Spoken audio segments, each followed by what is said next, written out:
بسم اللہ الرحمن الرحیم۔ آج میں آپ دوستوں کے لیے ماہ شوال المکرم کا ایک بہت ہی پیارا وظیفہ لے کر حاضر ہوا ہوں۔ آپ نے اس وظیفے کو اس پورے مہینے کے اندر روزانہ کی بنیاد پر اس کلمے کو کرنا ہے۔ غوث اعظم رحمت اللہ تعالی علیہ فرماتے ہیں کہ جو شخص اس عمل کو کر لیتا ہے، اس کلمے کو روزانہ پڑھتا ہے، تو اللہ پاک اس کی عزت، اس کی تقدیر، اس کی قسمت کو چمکا دیتا ہے۔ اور جو کوئی بھی وہ اللہ پاک سے مانگتا ہے، عزت، دولت، لمبی عمر اور اولاد کے متعلق، رزق کے متعلق کوئی بھی اللہ پاک سے دعا کرتا ہے، تو اللہ پاک اس کو وہ سب کچھ عطا کرتا ہے جو وہ اللہ پاک سے مانگتا ہے۔ اتنا ہی یہ پیارا خاص وظیفہ ہے۔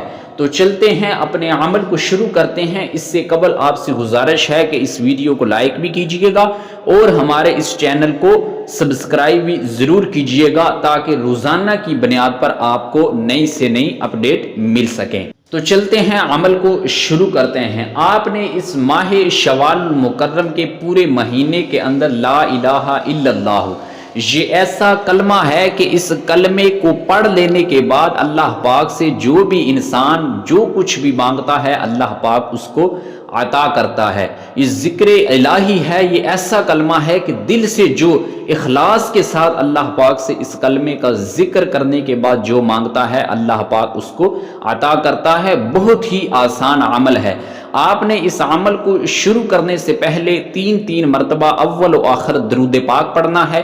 اس کے بعد آپ نے لا الہ الا اللہ، اس کلمے کو آپ نے روزانہ ماہ شوال المکرم کے پورے مہینے کے اندر 1000 مرتبہ پڑھنا ہے۔ آپ نے اس عمل کو ہر صورت کرنا ہے۔ انشاءاللہ عز و جل اللہ پاک آپ کو وہ سب کچھ عطا کرے گا جو آپ مانگیں گے۔ اگر فقیر بھی، غوث اعظم رحمت اللہ تعالی علیہ فرماتے ہیں، اگر فقیر بھی اس عمل کو اخلاص کے ساتھ کرے تو اللہ پاک اسے بادشاہ بنا دے۔ یہ ایسا عمل ہے۔ تو آپ نے اس عمل کو خود بھی کرنا ہے اور اپنے دوست و احباب کو بھی ضرور بتانا ہے۔ اللہ پاک آپ سب کا حامی و ناصر ہو۔ السلام علیکم ورحمۃ اللہ۔